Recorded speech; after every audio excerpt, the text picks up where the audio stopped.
Look at this answer. A student writes out this whole detailed paragraph explaining a collision. They feel incredibly confident, and then they get absolutely 0 marks. No way, right?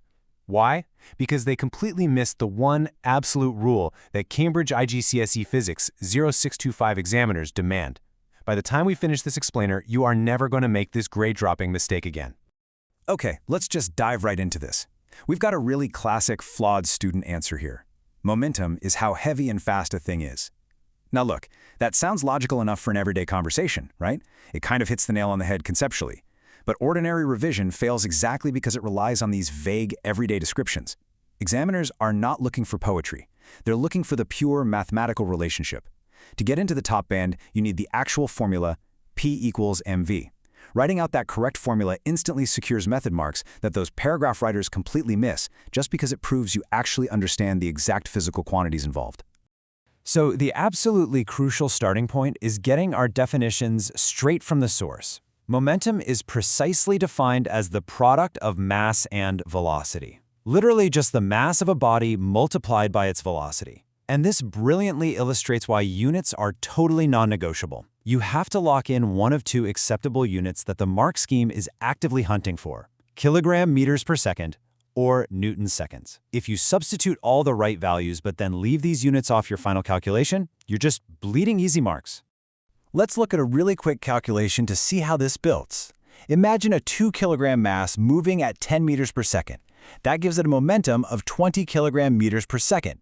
But notice how this perfectly matches a heavier 5-kilogram mass that's moving at a slower 4 meters per second. Both of them yield exactly 20. Different masses, entirely different velocities, but the exact same momentum. It's all about the product of those two numbers.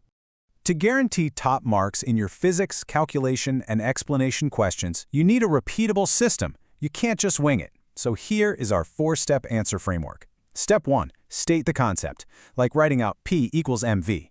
Step 2. Insert evidence or data directly from the specific question scenario you're given. Step 3. Apply scientific reasoning to connect that data right back to the concept. And finally, Step 4. Use examiner wording. This is the exact sequence that forces the examiner to give you full credit because it strips away all that vague language. Now take note here. In a moment, I'll show you the examiner clue that changes the collision answer completely. But first, you need the framework that makes that clue obvious. Seriously, stick with me on this, because missing this next step means dropping literally the absolute easiest practical investigation marks on the entire paper. Section 1. Investigating Collision Physics, the Trolley and Photogate Practical. Let's apply our new framework directly to a classic Cambridge-style scenario. To find the velocity of a trolley before and after a collision, you need the right apparatus, and you have to know exactly what each piece measures. It's like a giant puzzle. We use an interrupt card attached to the trolley, which has a very specific length, and we call that L. A timer records the time passed, which is T, and crucially, 2 photogates are placed in the setup, one on each side of the collision point. This specific setup is exactly how we capture the data needed to calculate velocities both before and after the impact happens. And here is that exact examiner clue I promised you. When a question asks how to calculate velocity in this specific practical, you must explicitly state that velocity equals distance divided by time. But in this exact setup, that means the length of the interrupt card L divided by the time t recorded by the photogate. Please don't just generically write measure the speed. You won't get the marks. You literally have to state L divided by t to secure that point. Now what's really fascinating here is the focus on practical safety checks. This is something students unbelievably skip over all the time when they're rushing through exam papers. But examiners love asking for practical improvements or safety precautions. You should always specify these 3 things. Take care when rolling the trolley down the ramp, ensure there is a totally clear space at the bottom of the ramp, and use a side barrier to prevent the trolley from just flying off onto the floor. Missing these simple practical improvements is a massive, completely unnecessary error. It's an easy way to lock yourself out of the top band. Okay, let's escalate the stakes a bit and test your instincts. Spot the fatal error in this explanation. The question asks how crumple zones in a car protect passengers. And the flawed student answer reads, crumple zones absorb the momentum so passengers aren't hurt.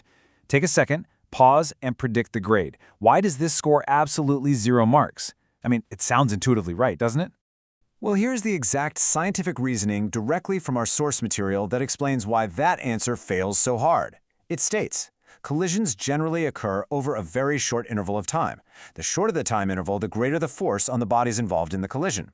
You see, the answer isn't about absorbing momentum at all. Actually, momentum is conserved in collisions unless external forces act. The whole concept is entirely about the inverse relationship between collision time and the resulting force.